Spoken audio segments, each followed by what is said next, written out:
Hi, my name is Sarah. My question is, what sickness did George Washington die from? General Washington died Saturday, December 14th, 1799 at the age of 67.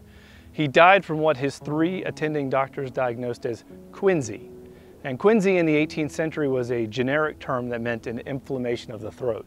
So it could be one of many different things. We're not really sure, though modern medical historians believe it may have been an acute case of epiglottitis.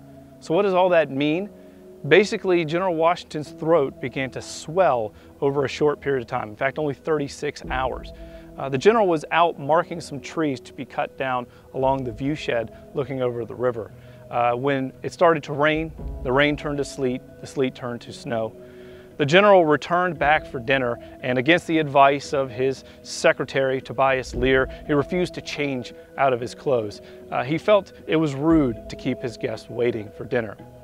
That night, his throat began to get a little sore, he became hoarse, and he was implored by those around him to take something for it. The general, of course, said no. He says, just a cold, let it pass the way it came.